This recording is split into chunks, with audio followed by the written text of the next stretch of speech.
Hello. Um, I don't know who you are yet, but hi. You get a little bit more uh, than I usually sort of show, I guess, but that's fine.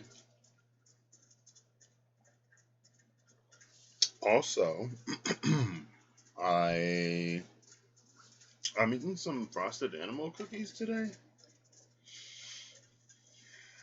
and I guess it's one of my inner child snacks. So maybe you are coming into a space of working with understanding, being conscious, more aware of your inner child. I'm going to be putting all of these upright. So you may also be sort of kind of sorting through things, maybe, in a way. I don't know. I'm going to use my favorite virtual assistant to help me choose who you are. Hey Siri, choose a random number between 1 and 12. A random number between 1 and 12 is 7. Libra. Libra, Libra, Libra. Okay. So, talking about putting things in order, getting things together. So Libra, for you, what I'm gonna do is like a this side, that side. So let me make a note really quick. This and that. And so what I'm gonna do is, if you've ever played War, it's a War style. So I'm gonna pull 3 cards face down and then a card face up, and I'm gonna compare the face up cards to see which side sort of gets it.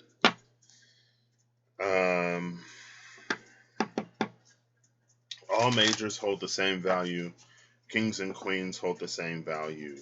Aces and pages hold the same. No, the ace is 1, the page is 11, the knight is 12, and the kings and queens are both 13. And then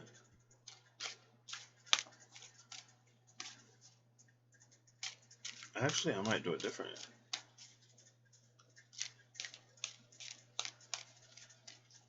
No, I'll do it that way. Um, yeah, all majors are the same. Kings and queens are equal. Majors beat the minors and the court cards.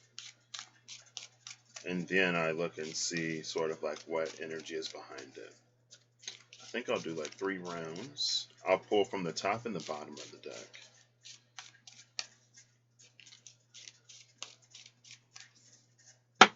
And when this feels nice and shuffled, I will begin. Oh, I feel like there's an itch in my third eye area. I don't know what itchy third eye means. I mean, if it's an itchy eye, then that's irritation, right? Something that may make it difficult to keep it open. So it could be something that we don't necessarily want to see, something that we're not necessarily comfortable seeing, right? Or it could just be irritated. Oh, excuse me. So let's get into this.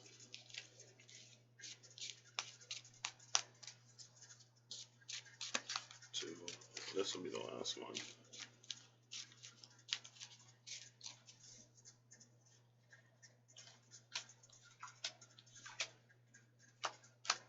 So we have the 5 of Swords on one side and the Lord of Swords on the other. So the Lord of Swords is going to take it at the bottom of the deck. This is going to be... We'll just go for it.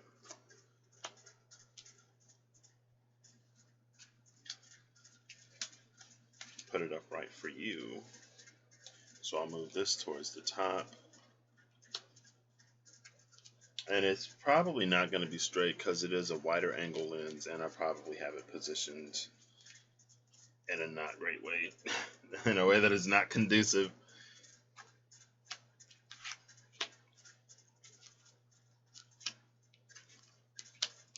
Okay. This will work. So the Lord of Swords is going to take it.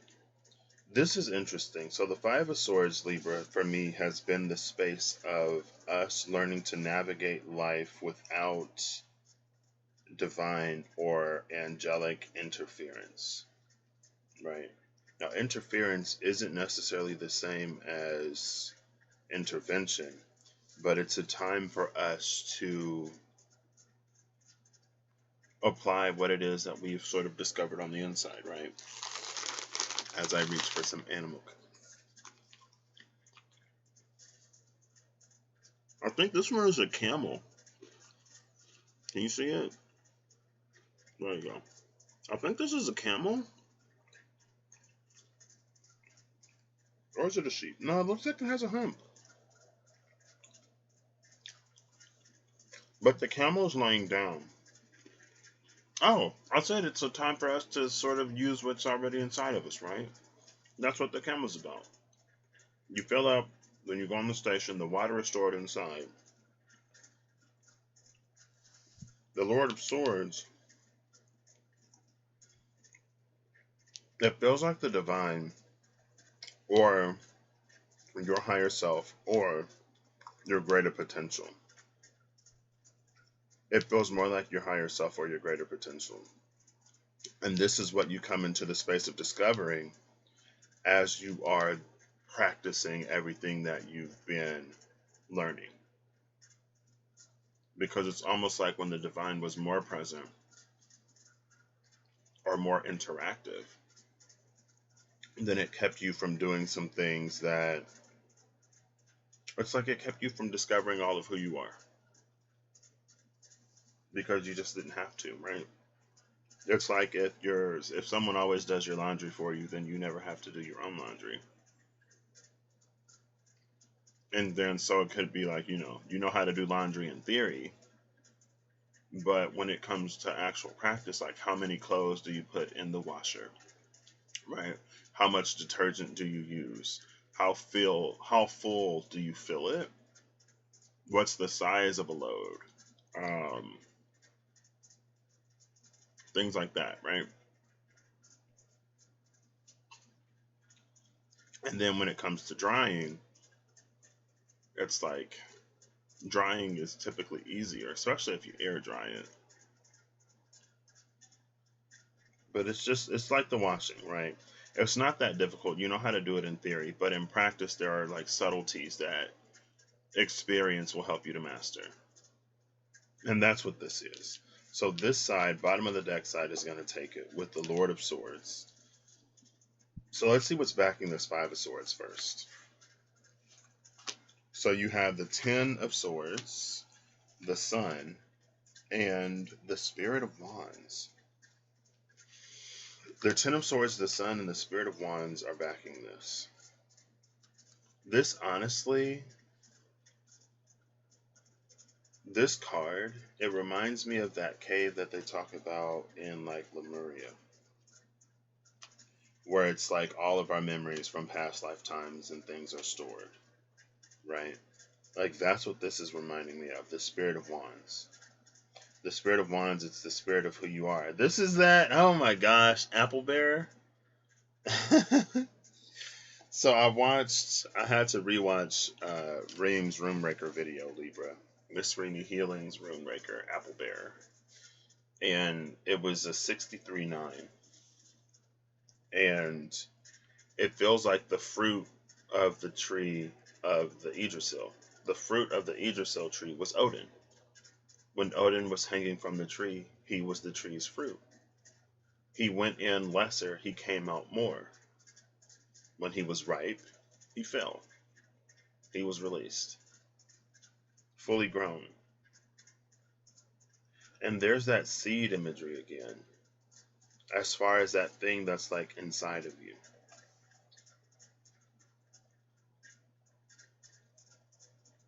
Why is this that energy? Because there are pieces and aspects of yourself that are almost dormant. Things that you are asking for, that the world is in a space of needing, I want to say. But with this Ten of Swords, like that's the sacrifice. associated with Apple Bearer. It's almost like there are some things that you leave behind when you become more, right? So let's say that it's like what, Teen Wolf? I think Scott was like asthmatic or something like that before he became a werewolf. And then after that, he didn't need like his inhaler anymore. And Ragnarok, Magna was like his vision wasn't that great. But after what started happening, like after his fated encounter, like his vision started improving, so he didn't need glasses anymore. And typically, I mean, she did say, Reem said that it's things that no longer serve us. But I think when we think of things that no longer serve us, I don't know if we necessarily would consider these things. I feel like it's things that we wouldn't have any trouble sacrificing, but they've become so much of our identity that we almost can't imagine the world without it, right? Like if you're asthmatic, you probably can't imagine running a whole marathon and not needing to puff on an inhaler, right? If you're hard of seeing, you probably can't imagine going out into the world without any glasses or contacts and seeing something clearly or better, right? If there's something that it's almost like you've never been able to do, then how would you even imagine yourself being able to do it? If it's something that you've never seen, how would you imagine seeing it without any context to know what that experience is? But the thing here is, it's like you do have context, just not within this incarnation. And so, like, there are these parts of you that will fade away as these newer parts of you rise to the surface. And with this Five of Swords, that was the part where it's like you have to cut yourself loose. That's the butterfly that has to break out of its own chrysalis, right? It's the chick that has to break out of the egg. Doing it from the inside gives you strength to navigate the world outside. And if it's done for you, then it's almost like you don't have the development that you need to stand, right? Or to fly. And that's what you're honing on. That's what you're working with at this Five of Swords.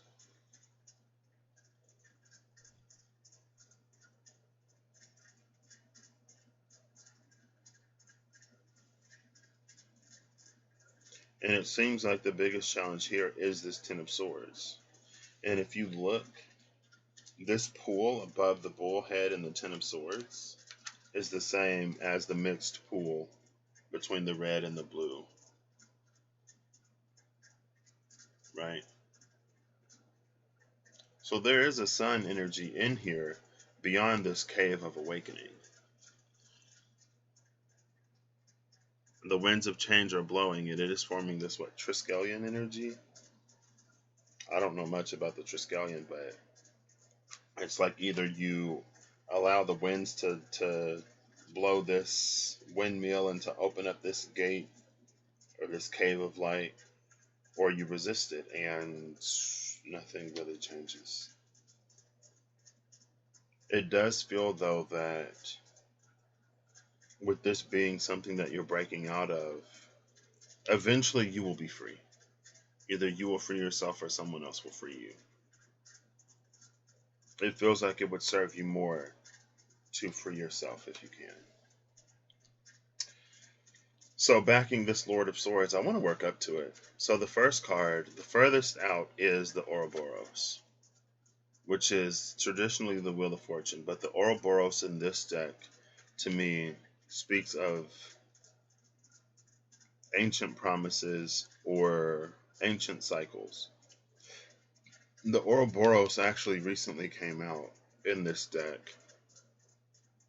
and it was this energy of, it's like we've been in the cycle that we've been in for a long time, but this cycle isn't what always existed. Once there existed something more before we came into a time of less.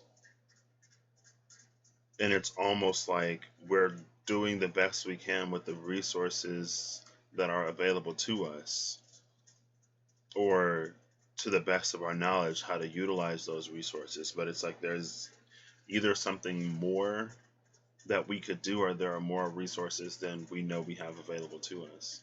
But until we know what to do with them, it's as good as not even having them.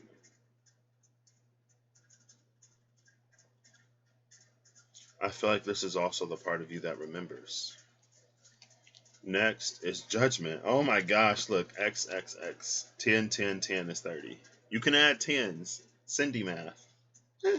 I don't know why Cindy math is a thing now. I mean, I do. So Cindy from Awakening to Spirit, in one of her videos where it was just like a download that she was talking about. And she was like, you can't add 1 and 2 or 1 and 4 or 2 and 5, because that would be like comparing apples and oranges. But you can add 1 plus 1 and 2 plus 2 and 3 plus 3. So this is 10 plus 10 plus 10, because that's what the 20 is. Right now, if it were written 1, 0, and 2, 0, it would be more difficult to add. But since it's Roman numerals, we can see that that's 3 X's, and you can add 3 X's together. There's also a superwoman energy in that. It's like 3 X chromosomes. And I think there is also something here.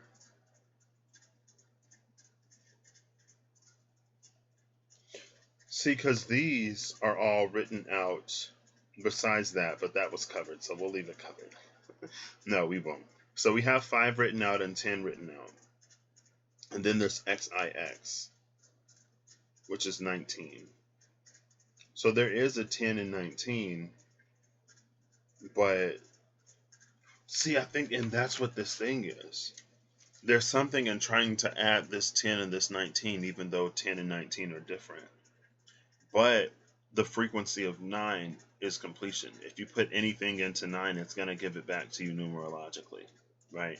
9 plus 7 is 16, which is a 7. 9 plus 15 is 24, which is a 6. 1 plus 5 is 6. 2 plus 4 is 6. 9 does that numerologically. It gives you whatever you put into it. And so it's almost like the 9 would fall out of this, and then you would have the 10 plus 10.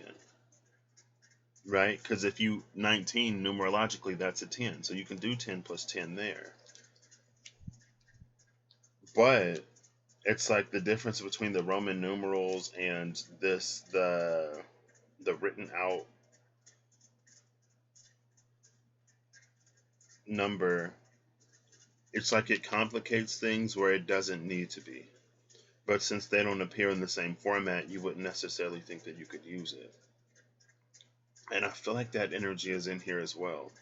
Because in the 5 of Swords, while you are being creative to overcome your endeavors, or to overcome your challenges, because Spirit isn't necessarily doing it all for you, you would be in a space of finding out how things work. Like I was talking about with the laundry, right? Those experiential things that you kind of sort of pick up the more you do something.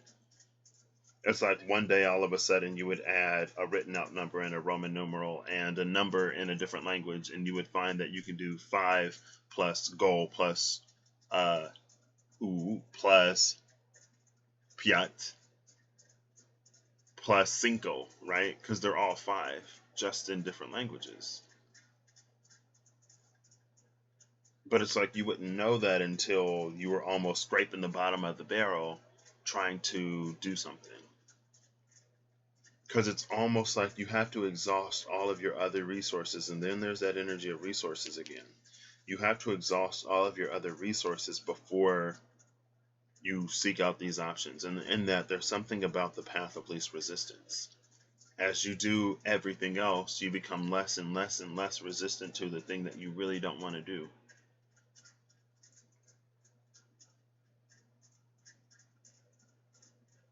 $30 is the Hanged Man.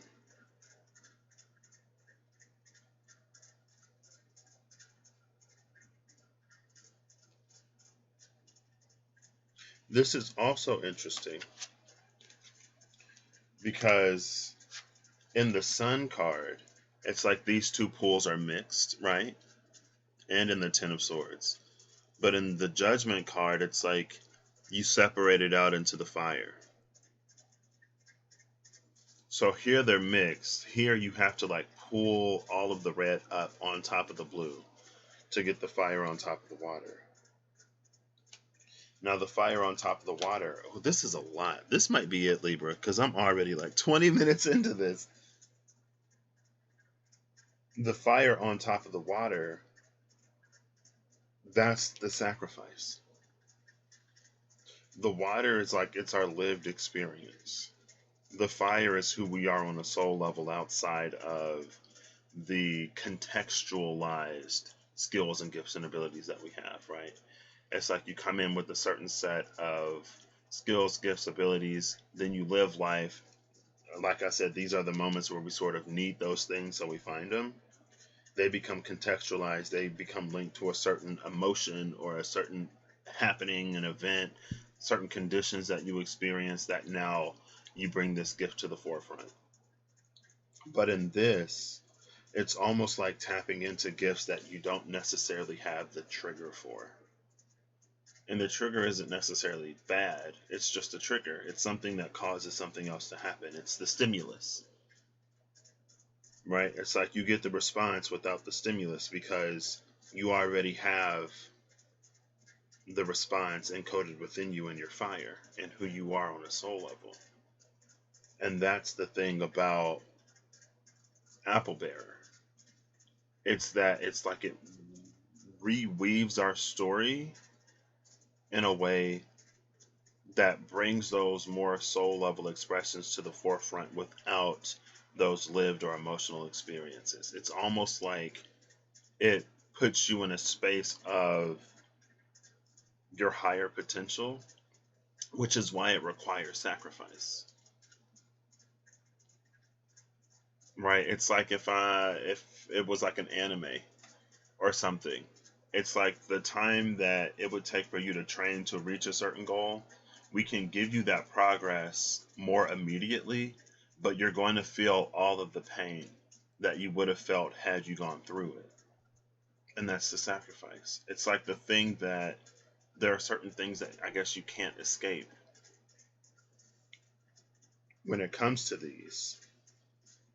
Like there are certain things that you have to endure, whether you do it over a period of time or where you go through it like expedited. Libra, I don't know where this is going. Where are you taking me, Libra? I do, but I don't know why this is coming over, Libra. So who last leads us to the Lord of Swords? The Fool, the Innocent. You got the Lord of Swords is backed by 3 major Arcana cards. There's one major over here, though. So, even the 5 of Swords got the Sun over there. The Fool is 0. The Fool is also 300. If you put the Fool between Judgment and the World.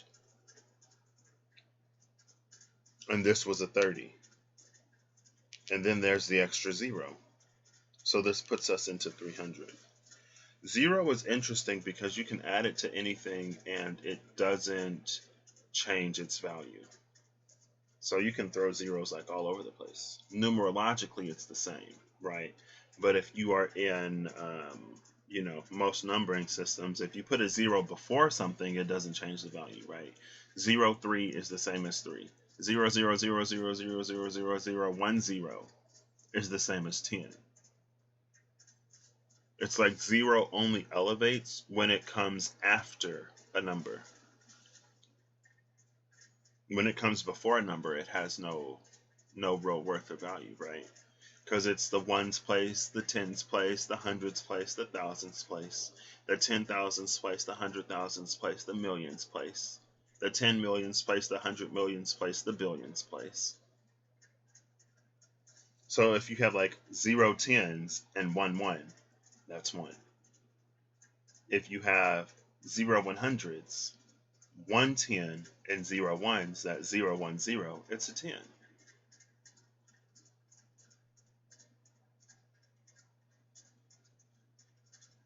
So in that way, it's almost a placeholder.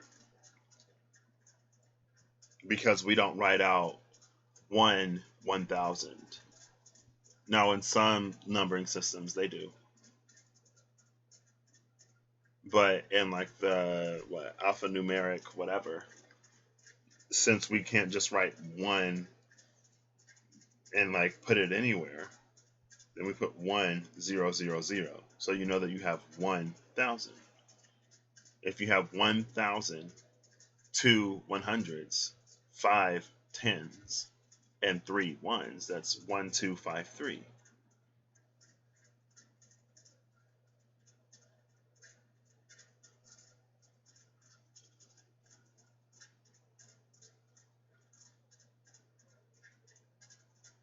And I guess another thing that's interesting is that if I would have worked from the Lord of Swords out, this would have been 30. But since I worked into the Lord of Swords, it's 10 plus 20, or 10 plus 10 plus 10, which gives 30. And then we add another 0 on the end, which elevates it up to that 300. If it would have been 0, 30, that's 30. But 30 with the 0 trailing elevates it. And I feel like that is also in here somewhere. The placement of that 0.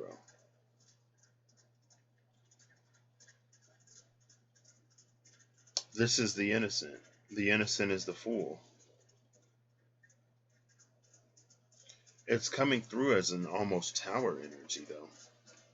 But it's a tower that wasn't stricken.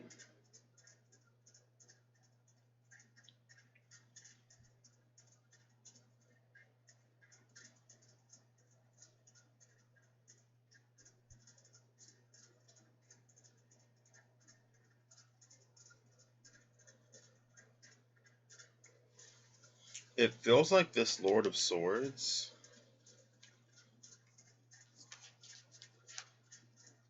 it feels like this energy.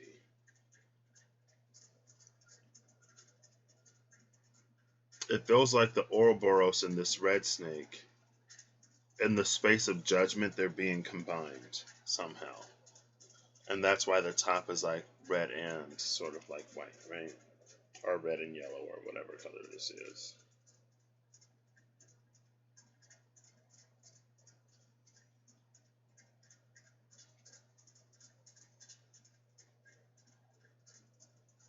This reminds me of the show Ragnarok. In the TV show Ragnarok, the events of Ragnarok have already taken place, right? Because it's in the mythology, because it's in the lore. And so as we are reintroduced to certain characters, it's like this entire story has already played out one time. And we have the books, we have the history to prove it. And so in that, there's this energy of those who don't learn from their history are doomed to repeat it. Which is why with this Spirit of Wands, with that cave, this is you in a space to observe your history across many lifetimes, maybe, if you believe so.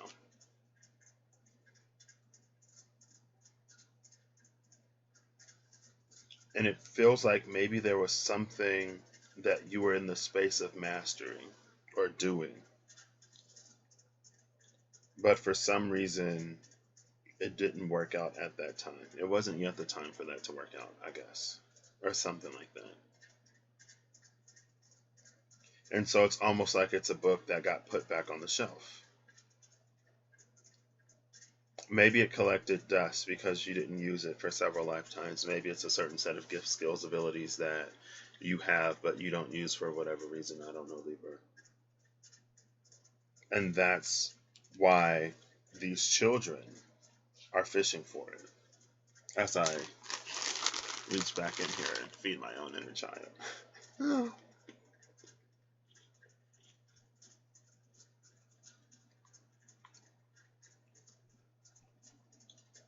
The inner child needs to mature, though. That's what this is talking about.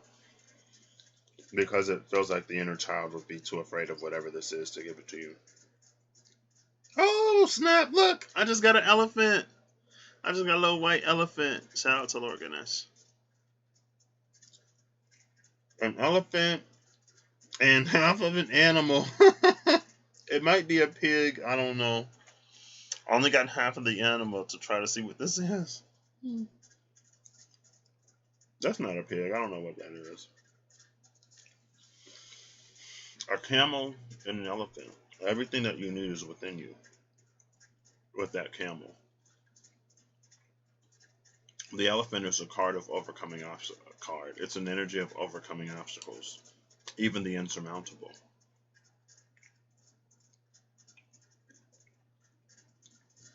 And here it feels like an energy of reaching beyond the veil.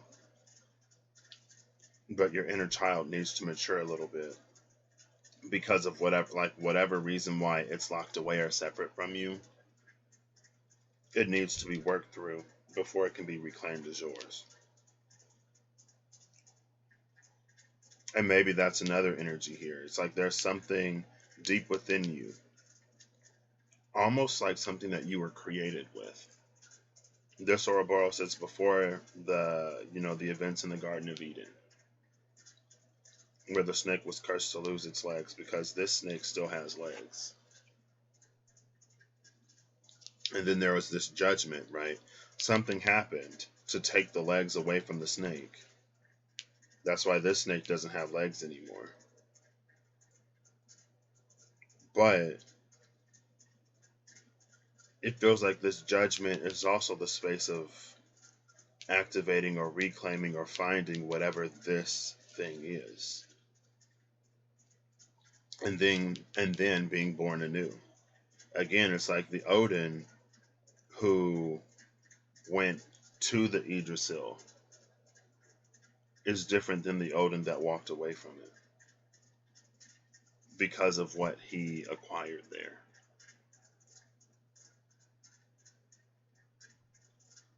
I think there is also an energy here of letting things go or of moving things forward. It's that not repeating history. But you have to experience to not repeat history. For one person, it was love. Love was the thing that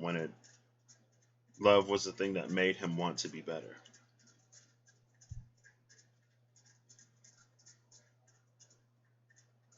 For other people, it could be other things. Ace of Wands at the bottom of the deck and Sophia at the top.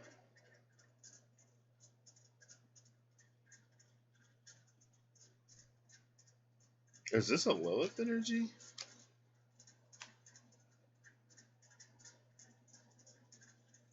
The Dream Protector and the Five of Cups. The Dream Angel and the Eight of Cups. The Wise Fox and the Ace of Cups. I'm just picking it. And then there's the Serpentia Soul. There's an interesting energy between 11 and 21. If you look at the snake.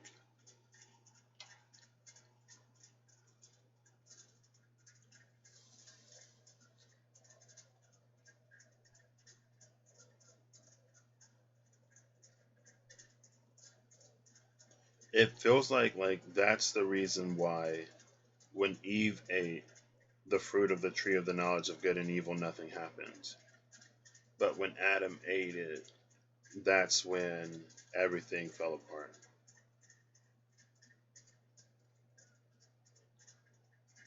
It's almost like there are some things that are feminine and for the feminine, and there are certain things that are masculine and for the masculine. And with you being Libra, it's like that distinction and that separation maintains the balance.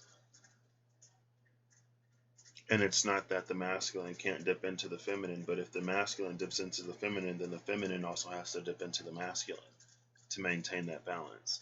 And so if there was a masculine that dipped into the feminine but refused the feminine dipping into the masculine, then the balance was disrupted. If there was a feminine that dipped into the masculine, but refused the masculine to dip into the feminine,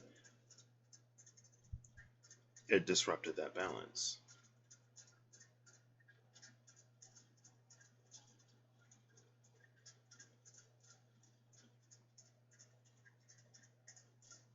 And so, in that way, it feels like whatever you're playing out internally is the resolution to this energy.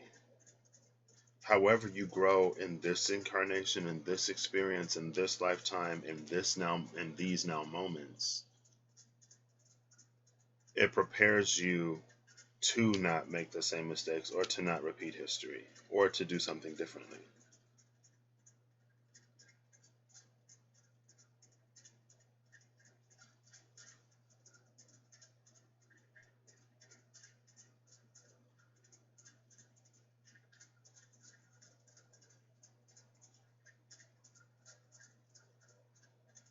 Because when this card is upright, she's looking in the direction of the future. Typically, the left is past and the right is future, right? But in that, she's looking away from this Five of Swords.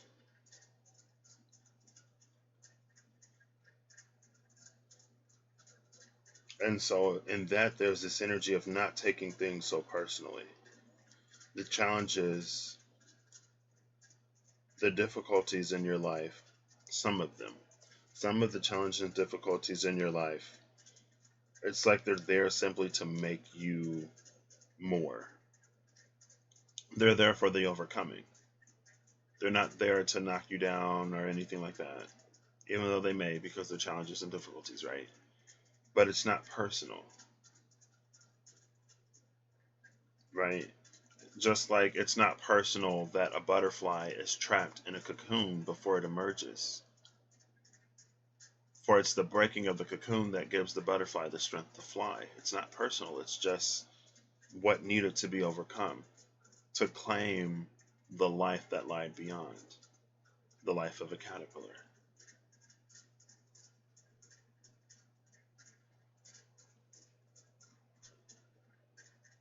And I think with the sun energy, that understanding is coming into play, which is what's finally going to move this windmill, which is what's going to put you in a space to move with the winds of change. And Libra is an interesting energy because you're cardinal, but I could almost see you being fixed in certain ways, especially if you feel that a balance is being sort of interrupted or disrupted. But I think also with this, and with this Ouroboros energy over here, it's almost like asking yourself, well, before I preserve this balance, before I anchor myself in this point, and I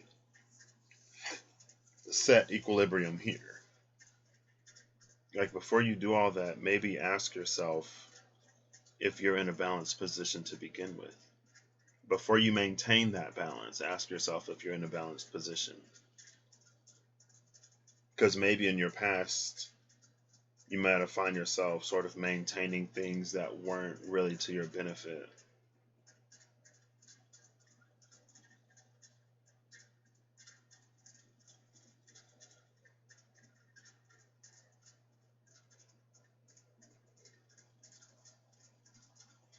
Yeah, I feel like this is fishing into the depths of your subconscious in some way. And when you go that far down, you might find all of this like old energy. These two, older. This one is sort of how you play with it on the surface. Oh, this Fool itself holds those colors, right? With that, what, cream and red? That's the snake and the innocent. The innocence. And with this being the innocent, again, it's like it's a space of an evolved inner child. Because that's a pretty big snake. And I think the serpent came out too. In that apple apple bearer reading. So I'm gonna shuffle these up, Libra, and then get you a final message. Yeah, that was 40 minutes. I thought they would be shorter, so I would do a few of them, but that's fine. Now we have Judgment and the Sorcerer. Judgment, the Sorcerer in this, it's that being more than you were before. It feels like this serpent, that was the old you. That was the you who lost your legs in the first place. This serpent is the new you, the innocent. And it's on this cross, right?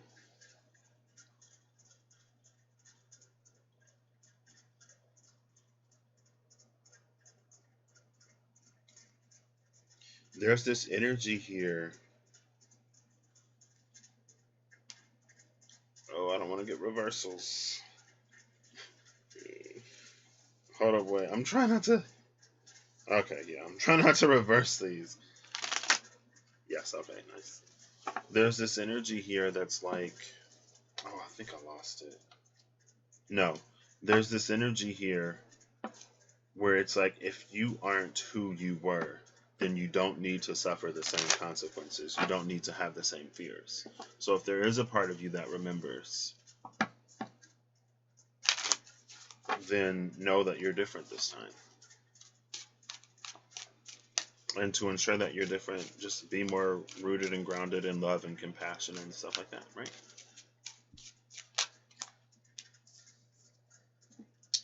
The Two of Swords and the Lord of Pentacles are your cards.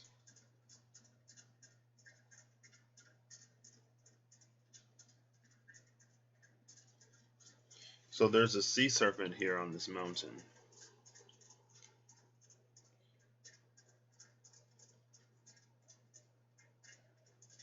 There's this energy that is, it's like as long as you stand in your authentic truth and aligned, then it's like it'll navigate you. This is your navigation system. The Lord of Pentacles is one who is so, I just want to say aligned because it's the easiest. So aligned to his truth that like this blue fire is the fire of his truth, and it parts the veil. It gets him to see more.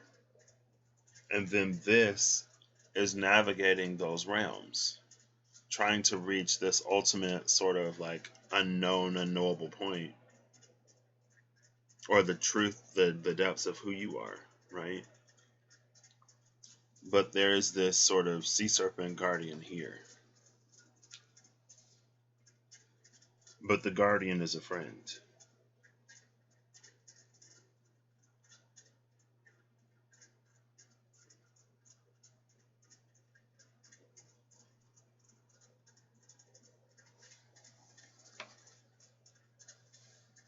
Bottom of the deck is the Dreamer of Swords. Yeah. So that's that dream space energy. Because it feels like it's easier to communicate certain things in the dream space, because in a dream you can conjure things that you may never see in real life. Right? You could have dreams that are memories of past lifetimes, or it could be memories of things that you've forgotten in this lifetime. Because all of that information is stored somewhere, even if it isn't in your conscious mind. It feels like this Dreamer of Swords is branching realities, or is at the very least standing at the threshold between two. So you may be having, or you might have some crazy dreams, Libra. How they work and apply, I don't know.